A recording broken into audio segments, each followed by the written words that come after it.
Bom, meio-dia mais 15 minutos, vamos com as notícias do Legislativo. Ontem foi dia da reunião ordinária de número 65. Os vereadores se reuniram por mais de 3 horas e meia para discutir e votar 8 projetos. A Mirna Abreu acompanhou tudo, traz agora as informações. Seja bem-vinda e boa tarde, Mirna. Boa tarde, Gabriel. Boa tarde a você que nos assiste. A Câmara aprovou nesta quarta-feira, em segunda discussão, ou seja, de forma definitiva, o projeto que cria o Polo de Inovação para o Desenvolvimento Sustentável no distrito de Barão Geraldo, em Campinas. A matéria foi amplamente discutida e, no intervalo regimental, o líder de governo na Câmara detalhou o projeto. A modalidade das cidades 15 minutos, você tem tudo ali na região, serviços, comércios, moradias, pessoas que têm o seu emprego ali naquela região, também um polo de alta tecnologia, né, levando aí a possibilidade de emprego para muitas e muitas pessoas, mas com uma ocupação ordenada e também com muita preocupação com o meio ambiente, recuperação ali do córrego Anhumas, com uma área, com várias áreas de lazer, áreas destinadas a ciclovias, a passagem de pedestre, enfim, algo extremamente moderno. Várias cidades do mundo, né, da Europa, inclusive, já adotaram essa nova modalidade de implantação de moradias e de projetos arquitetônicos. E hoje, mérito, qual é a responsabilidade da Câmara na discussão e votação desse projeto? Votamos a legalidade, né, não tivemos dificuldade, e agora, votando o mérito, vários apontamentos foram feitos por várias entidades, vereadores da base, vereadores da oposição, muitas das sugestões foram contempladas, então hoje nós temos aí emendas, né, que contemplam isso. Também de autoria do prefeito, foi aprovado de forma definitiva o projeto que trata da instalação e funcionamento de estabelecimentos bancários e demais instituições financeiras em Campinas. O presidente da Comissão de Finanças e Orçamento, que foi uma das comissões que analisou a proposta, falou sobre o projeto. Ele visa dar mais conforto às pessoas que usam os bancos, né, como o bebedouro e outras coisas que vão ser colocadas ali.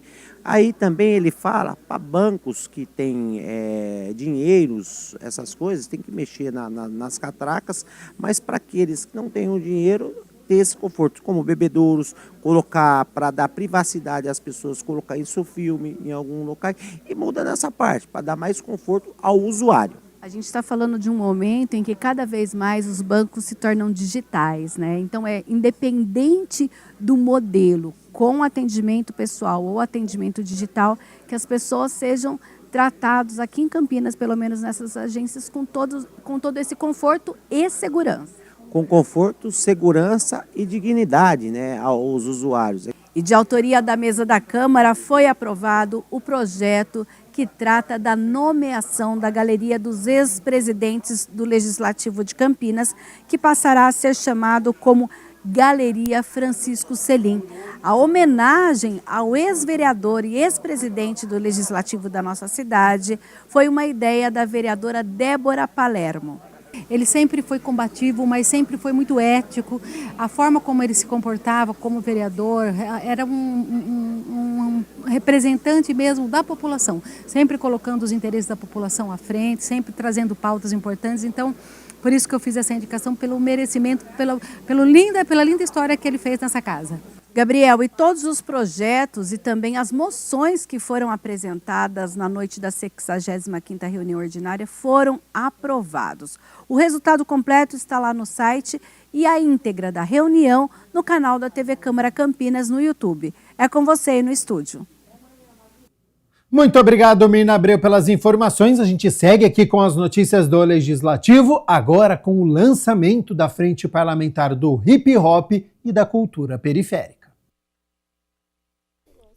Com o plenarinho da Câmara Municipal completamente lotado, aconteceu o lançamento da Frente Parlamentar do Hip Hop e da Cultura Periférica, iniciativa da vereadora Guida Calisto. Nesse processo que o mandato tem sido convocado nesse período, muitas vezes, nesse momento que estamos discutindo o orçamento da cidade, discutindo apoio a grupos, a organizações da periferia, grupos culturais, enfim. E a gente estava sentindo uma certa angústia né, e uma certa dificuldade muito de apoiar a nossa juventude, os nossos irmãos, os nossos parceiros que estão na periferia lutando, fazendo arte, fazendo cultura, sobrevivendo. Cibele Rodrigues, educadora social do Movimento Cultura Popular, citou a dificuldade, principalmente dos jovens negros, conseguirem viver com dignidade na cidadania plena. O que o hip hop me move e moveu é que a juventude negra periférica, né, tem poucas possibilidades, né, de conseguir se sentir um ser humano, né, ou alcançar a cidadania de fato. E isso que a Guida falou, né, de nós produtores culturais fazemos isso, né? Eu faço isso há muitos anos, continuo fazendo, ter um apoio, né? Ter um olhar, poder conversar com o movimento no sentido de se movimentar politicamente com o que está acontecendo na cidade nesse momento. Outro problema citado na reunião foi o afastamento de artistas do hip-hop que fazem luta social e estão longe das políticas públicas. A gente tem percebido um problema que, quando a gente lida com as questões culturais, os artistas populares, sobretudo os artistas do hip-hop, e principalmente aqueles que fazem luta social no território, que entrega cultura, moda, comportamento, espaço de produção de conhecimento, de troca, de sociabilidade, né? de uma sociabilidade, inclusive, que disputa a juventude com o crime, com as drogas, etc., não tem alcançado as políticas públicas da cultura como os outros grupos da cidade alcançam. A cultura hip-hop também e principalmente me fez exercer a minha cidadania, que não foi a cidadania pelo exercício do direito, mas foi pela luta pelo direito, que também é uma dimensão do exercício da cidadania, talvez até a mais importante, já que não é franqueada a entrada no centro da cidade de Curitiba, o direito de ir e vir, já que não era possível uma escola lá na quebrada, já que não era possível um asfalto, né, mano? Já que nada daquilo que deveria ser obrigação do Estado se fazia presente, então o hip-hop me dizia para eu não ficar parado, né? Comissão Especial de Estudos realiza nova reunião e debate gestão dos resíduos sólidos urbanos em Campinas. Nessa segunda reunião, o vereador Wagner Romão comenta que, dentro da gestão de resíduos sólidos, diversos temas devem ser discutidos para que a comissão possa gerenciar os próximos passos. A gente tem diversas facetas dessa questão e a gente quer aproveitar esses 180 dias que são reservados à comissão de estudo, às comissões especiais de estudos, para a gente realmente tocar nesses temas, poder formular propostas, formular sugestões ao Executivo, pensar em projetos de lei, pensar em legislação nova necessária. Luiz Iabico, parlamentar da Casa e membro da Comissão Especial de Estudos, destaca a importância deste relatório para Campinas. É uma oportunidade grande, vereador Romão, que temos de promover um relatório no final dos 180 dias, como Vossa Excelência acabou de citar, propondo medidas para a melhoria da política pública de resíduos sólidos em Campinas, que é um problema das grandes cidades, das grandes metrópoles, mas tenho certeza que a comissão, conforme foi composta por vários vereadores e pelo roteiro dos temas que Vossa Excelência já antecipou, nós teremos sim capacidade de fazer um relatório muito eficaz, com muitas propostas, inclusive propostas de lei, para que essa política seja cada vez mais melhorada aqui na cidade de Campinas. A CETESB participou da reunião por meio da gerente ambiental, que mencionou a precariedade dos lixões e o trabalho dos catadores.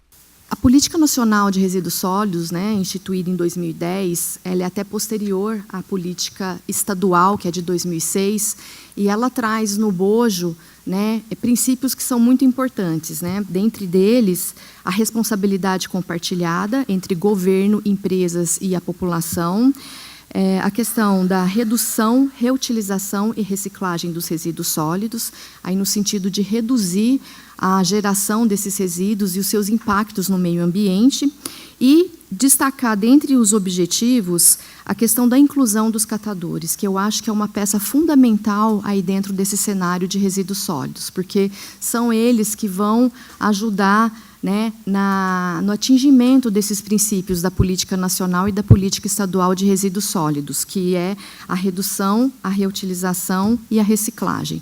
Ainda durante a reunião, foi apresentado a Política de Economia Solidária, realizada pela Secretaria Municipal de Trabalho e Renda.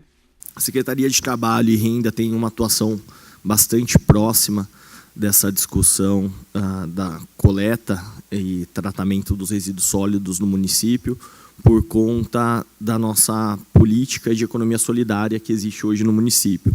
Existe um programa municipal de economia solidária, que foi instituído em 2019, e o programa ele traz essa discussão das cooperativas de reciclagem para dentro dele. Hoje são 13 cooperativas atuando no município de Campinas. A gente tem uma relação bastante próxima com cada uma dessas cooperativas. Vários representantes das cooperativas estão aqui presentes também nessa audiência pública, é importante ressaltar isso. E a gente tem procurado potencializar cada vez mais o trabalho desenvolvido por cada uma delas. Segundo o estudo apresentado pela docente Emília Rutkovski, é a primeira vez na história que o Brasil consegue um pacto para a transformação ecológica com os 3 poderes do Estado. Talvez esteja na hora da gente também ter um pacto municipal pela transformação ecológica entre os 3 poderes aqui do município. Esse é um decreto de 2024, ele tem como objetivos a sustentabilidade ecológica, o desenvolvimento econômico sustentável, a justiça social, ambiental e climática, a consideração dos direitos das crianças das futuras gerações e a resiliência a eventos climáticos extremos. Esse pacto está organizado entre 10 compromissos, sendo que o 9º compromisso vai falar da implementação de medidas de gestão a cargo de cada poder para reduzir os impactos diretos de suas atividades sobre o meio ambiente e sobre a destinação adequada de resíduos, dentre várias outras coisas. Esses 10 compromissos estão em 3 eixos: o ordenamento territorial e fundiário, a transição energética e o desenvolvimento sustentável com justiça social, ambiental e climática, e com um conjunto de ações em cada eixo. A ação número 25 do último eixo fala, de novo, em adoção de medidas de gestão. Eu acho que esse tema vai trazer muitos questionamentos para nós da comissão. Ele é um tema que ele abre para uma série de ações que devem ser feitas pelo poder público, pela sociedade civil, por nós da Câmara, pelas cooperativas também.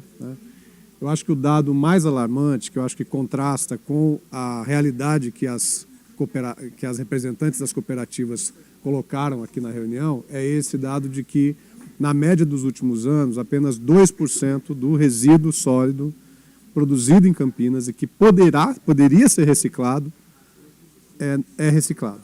Quer dizer, apenas 2% desse resíduo é reciclado, numa cidade que tem um enorme potencial científico, tecnológico, social, de amadurecimento de lutas sociais também. E aí a gente se depara com essa situação de quase que de uma reprodução de um trabalho escravo mesmo nas cooperativas, das 14 cooperativas que existem na cidade. Veja que são pouquíssimas para uma cidade de 1.200.000 habitantes. Então, uma grande parte desse material que não é reciclado, exatamente não é, porque não há um incentivo econômico para que as cooperativas sobrevivam, resistam.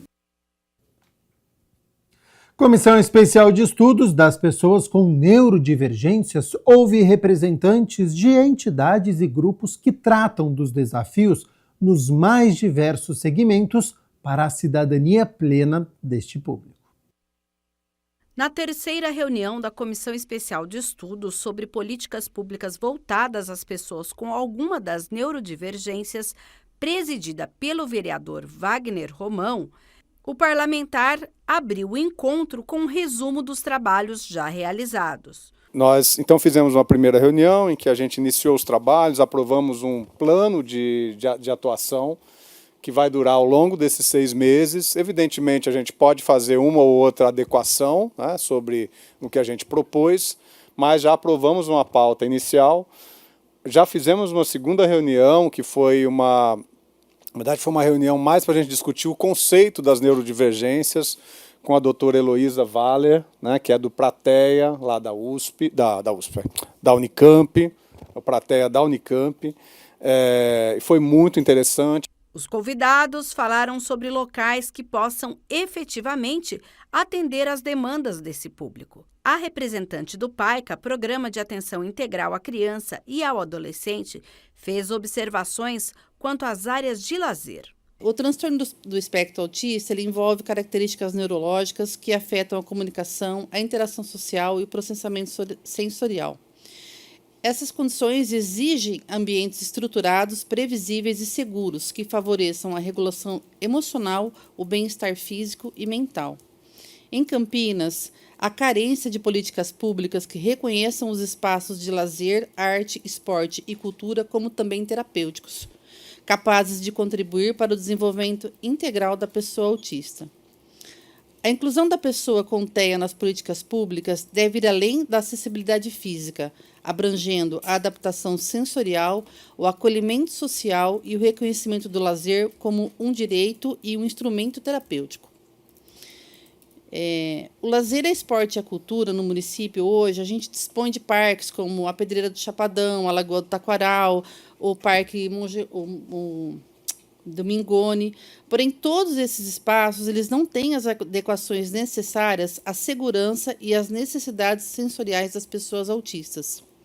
Esses locais, apesar de amplos e acessíveis, eles não oferecem estruturas que previnam fugas, controlem estímulos intensos como sons, luzes e odores ou disponibilizem áreas de calma e regulação sensorial. O representante do Grupo de Apoio às Famílias falou da importância de dados da educação como histórico da saúde dos atendidos. Ele também pontuou os desafios para as crianças possam ter entretenimento. Eu e a minha esposa, a gente não queria levar o Lucas nos espaços públicos. Por quê? Ele queria subir no escorregador de forma ao contrário, ele queria brincar de forma diferente. E eu começava a podá-lo. Não, Lucas, brincar é assim, brincar é assim. Aí eu lembrei de Celestin Frenet. Não, brincar não é assim, brincar é do jeito que ele quer brincar, da forma que ele quer brincar. Por que eu quero controlar o brincar dele? Precisamos sair da lógica da tutela e do tratamento para entrar na lógica do pertencimento e do direito. A verdadeira inclusão acontece quando uma pessoa autista é vista não como um indivíduo a ser apenas corrigido o tempo todo, mas como um cidadão pleno de direito, cuja diferença enriquece a nossa sociedade. A assistente social da Associação Pestalozzi de Campinas avaliou que o número de pessoas com deficiências e neurodivergências está subestimado, o que é mais um desafio para o acesso aos serviços públicos. Existe um isolamento social gigantesco da população, pessoas com deficiência e pessoas com neurodivergência, e elas vão ser atendidas, talvez, se elas chegarem num serviço da assistência social. Porque se elas não chegarem no CRAS ou num distrito de assistência social, que não era para fazer atendimento, mas faz, né, aqui no município de Campinas, elas não existem. Então, assim, quantas pessoas estão por aí, dentro do município de Campinas, que a gente não sabe e que elas podem ter alguma deficiência, estão em isolamento social, e muitas dessas famílias que às vezes chegam é por Disque 100, né? Disque Denúncia. Com a participação de pessoas da plateia que trouxeram pontos de vista e contribuições, a comissão segue para um novo encontro na construção de políticas públicas que atendam as pessoas com neurodivergências. Quando a gente cria a comissão, né, e uma comissão com esse caráter, a gente sabe que a gente cria expectativas, né? Porque acho que a Ana falou muito bem, né? Porque a esperança a gente não pode deixar morrer, né? Então eu queria aqui pactuar mesmo com vocês, né? Que ficaram até agora, que vieram aqui, que a gente vai trabalhar muito para que a gente possa ter ter um resultado forte dessa comissão aqui, dentro das suas limitações. Vocês sabem que o legislativo, né, ele tem, ele não é diferente do executivo, né? O executivo ele tem o orçamento na mão, ele pode direcionar recurso, né? Embora tenha as tais emendas impositivas aqui, tem muitas limitações com relação a isso também, né? Mas acho que a nossa tarefa aqui é a gente tornar claro, tornar público tudo isso que vocês falaram, né? O drama que muita gente sabe que existe, mas quando vem o depoimento de vocês, ele assume um outro caráter. Meio-dia mais 36 minutos. Muito obrigado pela sua companhia, pela sua audiência. Estamos ao vivo nesta quinta-feira. E olha só, projeto de lei de autoria do vereador Carlinhos Camelô, que era a criação do Centro de Atendimento Socioassistencial, Casa para Pessoas com Deficiência aqui em Campinas. O vereador Carlinhos Camelô pretende instituir em Campinas o Centro de Atendimento Socioassistencial, destinado ao atendimento de pessoas com deficiência com idade igual ou superior a 18 anos, voltado à promoção de autonomia, integração comunitária e inclusão social. Todas as pessoas com qualquer tipo de deficiência, elas são assistidas até os 18 anos, 19 anos ali. Após isso, a pessoa não tem mais um atendimento, não tem mais políticas públicas para essas pessoas. E o que a gente pede no projeto, que essas pessoas continuem sendo assistidas. Tem as políticas públicas locais para essas pessoas irem e atendimento necessário para que essas pessoas possam ser atendidas. O projeto tem como finalidade promover ações que estimulem a autonomia pessoal e a convivência comunitária. Ampliar o acesso a atividades culturais, esportivas, ocupacionais e educativas. Fortalecer vínculos sociais por meio de atividades grupais, práticas colaborativas e vivências acessíveis. Contribuir para o desenvolvimento integral dos participantes, respeitando as singularidades e potencialidades. E promover a inclusão produtiva e o protagonismo social das pessoas com deficiência. Um projeto parecido com o Centro Dia da Pessoa Idosa, que alia cuidado, inclusão e cidadania. Hoje nós temos o Centro Dia que atende os idosos. Então, esse projeto é o mesmo sentido, só que para as pessoas que têm uma certa deficiência, que nós temos que dar prioridade para essas pessoas. Muitas dessas pessoas, às vezes, ela tem uma mãe, um pai, e de repente, quando ela tem a perca dessa mãe e desse pai, essa pessoa ela tem que interagir, ela tem que ter um espaço para ela seguir a vida dela. E é isso que nós queremos, políticas públicas para essas pessoas. Alunos de 6 universidades conhecem as atividades do Legislativo. É o programa Câmara Universitária. Estudantes de 6 universidades participaram do programa Câmara Universitária, uma iniciativa da Elecamp, Escola do Legislativo de Campinas, que proporciona aos participantes uma vivência da rotina dos servidores e a compreensão da atuação do Poder Legislativo Municipal. Os estudantes dos cursos de Direito e Economia assistiram um vídeo institucional da Câmara Municipal e acompanharam uma aula sobre o funcionamento da Casa de Leis. Quando a gente pensa a partir de estereótipos, a gente acaba cometendo alguns equívocos na forma como a gente percebe o funcionamento das instituições. E o Legislativo é, infelizmente, alvo, muitas vezes, desse tipo de engano. Então, a partir do momento que nós trazemos o público externo, em especial universitários que estão num processo de formação em áreas acadêmicas, na sua inserção profissional, para conhecer o cotidiano da casa, como os setores trabalham, como funciona o processo legislativo, isso ajuda a preservar as nossas instituições políticas e fortalecer a democracia no nosso município. Além disso, eles têm a oportunidade de compreender a inserção profissional. Nós temos aqui um corpo técnico magnífico na Câmara, de diferentes especialidades, e nós temos aqui estudantes da área do direito, da área das ciências, do serviço social, entre outras áreas, que conseguem compreender como é que eles podem trabalhar no setor público, na administração pública, prestando esse auxílio essencial para o funcionamento da casa.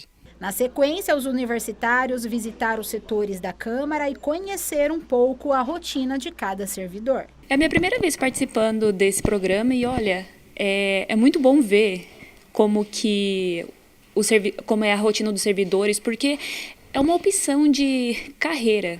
Porque eu, por exemplo, que eu quero concurso público, eu acho muito interessante de ver como que é o dia a dia dos servidores e mostrando como que é o ambiente de trabalho.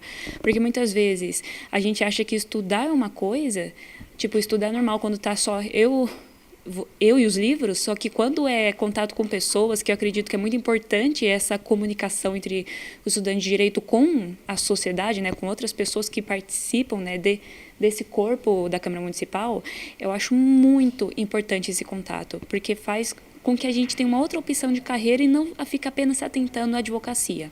A Anastácia, estudante de Direito, aproveitou para conhecer a presidência e não é a primeira vez. Primeira vez eu participei no programa quando eu estava no primeiro semestre da minha faculdade e voltei agora no quinto e foi maravilhoso. Eu acho que é muito importante que tenha, né, esse acesso, abertura para o público, para os universitários, para conhecer um pouquinho mais sobre a legislatura municipal. Após conhecer de perto os trabalhos de cada setor, os estudantes foram recepcionados pelo presidente da Câmara, Luiz Rossini, e participaram de uma confraternização no refeitório da Câmara.